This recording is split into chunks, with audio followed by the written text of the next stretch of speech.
यहाँ पे बैठे हुए हैं और डीपीटी और रजौरी के भी, जिसकी भी जो परेशानी है। और पहली बात मैं जो परेशानियाँ आपको, जैसे हमारे वेटरन्स को जो परेशानियाँ आई, जो नॉन बोर्ड क्लासेज है उन्होंने अक्टूबर की जगह फिर नवंबर की और अपनी ट्रैफिक की वजह से या कोविड-19 की वजह से कोई नहीं जा पाया। तो अगर हम बताएं कि हमारा KSP में रजिस्ट्रेशन करा तो ना bank name, date of enrolment, date of retirement और आई कार्ड नंबर चाहिए। 9797 भूतपूर्व सैनिक अंशदायी स्वास्थ्य योजना एक कल्याणकारी योजना है, जिसके बारे में स्पष्ट रूप से जानने के आपके बहुमूल्य मार्गदर्शन के लिए धन्यवाद सर। अब मैं बैंक प्रतिनिधि मिस्टर लियाकत अली से गुजारिश करता हूं कि वह उससे प्रॉब्लम है तो आप हमें बता सकते हैं, तो उसका हम हल निकालेंगे। या जो किसी केस है कोई, या कोई किसी को कोई प्रॉब्लम आ रही है तो घर में अगर इवन के कोई PHC के रिलेटेड आपका जो प्रॉब्लम है वो भी बता सकते हैं। कोई इलेक्ट्रिशियन के रिलेटेड है तो वो भी आप हमारे पास आ सकते हैं। हम जो डिपार्टमेंट कंसर्न है उनको कह के आपके मसले हल करवा सकते हैं। और जो पुलिस के रिलेटेड है, जो भी होगा जेन्युइन होगा, हम आपके साथ पूरा कॉपरेट करेंगे और आपका जो प्रॉब्लम है वो हल करेंगे। सुविधाओं को आप तक बिना किसी रुकावट के उचित तरीके से आपको प्रदान कर सके। मैं पुनः आपसे ये अनुरोध करता हूं कि चाय पान का प्रबंध आपके ठीक पीछे कोशिश करेगा।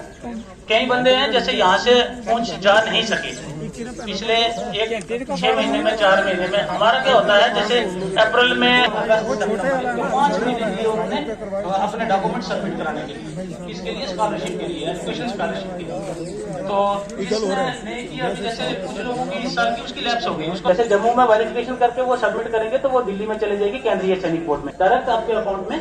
उसके पेमेंट 12,000 रुपए एक बच्चे के, 1 साल के 12,000 रुपए के हिसाब से 2 बच्चे के। मेरा नाम वहीद इकबाल है, मैं सिख जैकलाई से रिटायर्ड हूँ। और आज यहाँ पे जो 12 मद्रास ने रैली रखी गई थी एक्स सर्विसमैन के लिए, हमें बहुत बहुत शुक्रिया अदा करना है इनका, क्योंकि पेंशन आने के बाद भी हमारी देख रेख जो रखती है, ये सिर्फ आर्मी ही देख रेख रखती है, बाकी किसी भी ऐसे संस्था में ये कार्रवाई नहीं है। और काफ़ी समस्या थी जो कि हमने कमांडेंट साहब के सामने रखी गई, उन्होंने नोट किए और हमें विश्वास दिलाया कि इन पे पूरे गौर व फिक्र की जाएगी। और हमारी इस खास समस्या जो ये आ रही है, जो हमने कमांडेंट साहब से भी बात की कि हम डिस्ट्रिक्ट पुंछ में आते हैं मेंढर खिता के, हमें ये प्रॉब्लम आती है पुंछ में जाने के लिए, समस्या हल करने के लिए जिला सैनिक बोर्ड के लिए, क्योंकि वो हमसे दूर है। और ना तो हम रजौरी डिस्ट्रिक्ट में आते हैं, वो भी हमारे से दूर है। हम ECHS के लिए अगर हॉस्पिटलाइज का कुछ हम बेनिफिट लेना चाहे वो उससे भी महरूम रहते हैं।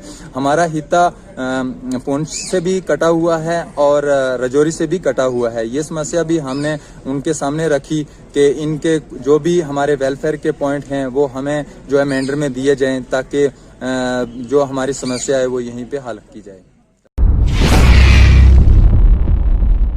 सबसे पहले कमांडर साहब का दिल से शुक्रिया अदा करता हूं, जो कमांडर साहब ने यहाँ पे हमको बताया है, जो उन्हें इंश्योरेंस बताया है कि हर एक आपकी प्रॉब्लम जो है वो हल करेंगे। जैसे हमको स्टेशन हेडक्वार्टर रजौरी में जाना पड़ता था ECH कार्ड के लिए, या पुंछ में जाना पड़ता था, वो कमांडर साहब ने बताया कि यहाँ पे DG या मेंढर में ही मतलब है, इसका मैं करूँगा। और जिस तरीके से आई विटन डेज था, उसके मौके पर कमांडर साहब ने ये दूसरी रैली ऑर्गेनाइज की है ये, और ख़ासकर 12 मद्रास ने दूसरी बार हिस्सा लिया इसमें।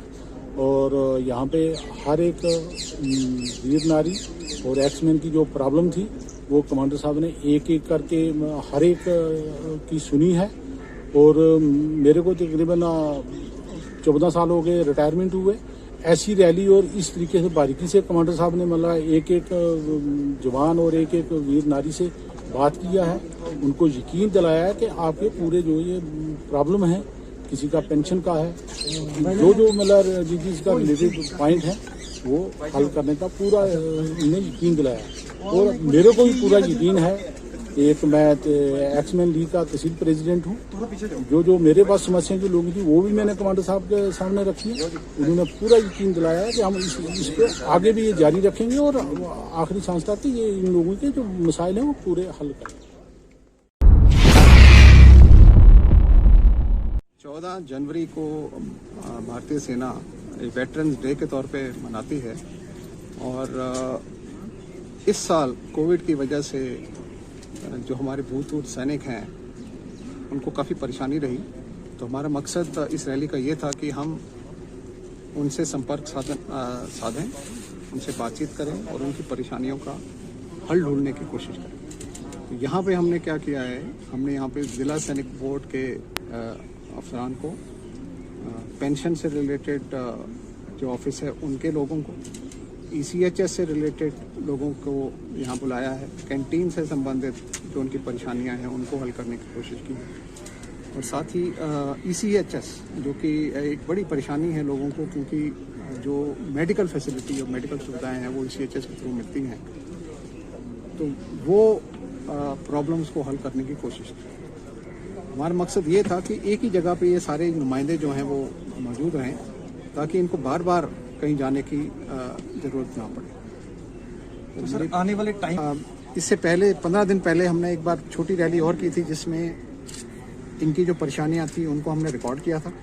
और अभी हमने उन सब नुमाइंदों को यहाँ बुलाया जो कि उस परेशानी को कुछ हद तक सॉल्व कर सके। 15 दिन का टाइम कम रहता है, लेकिन अभी हमारी कोशिश ये रहेगी कि ये इस प्रकार की जो इंटरेक्शन है, आउटरीच है, वो लगातार चलती रहे और इनकी जो परेशानियां हैं तभी सॉल्व हो सकती हैं जब हम ये संपर्क जो है कंटिन्यू रखें, बरकरार रखें।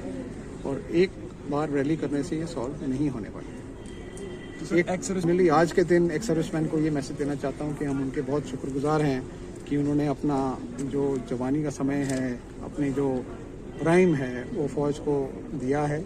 और ये हमारा फ़र्ज़ है कि उनकी जितनी भी परेशानियाँ हैं, जबकि वो रिटायर होकर अपने अपने घरों में गए हैं, वो हम उनकी परेशानियों को दूर करें। ये भी हम इस चीज़ को जानते हैं अच्छी तरह से कि यहाँ के लोग जो हैं बड़ी दूर दराज के इलाकों में रहते हैं और उनको मुमकिन नहीं है कि वो डिस्ट्रिक्ट हेडक्वार्टर या कहीं जाके अपने जितने भी प्रॉब्लम को हल कर सकें। तो हमारी कोशिश यही रहेगी कि हम उनके घर तक पहुँचेंगे और जो उनकी परेशानियाँ हैं उनको हम हल करने की कोशिश करें।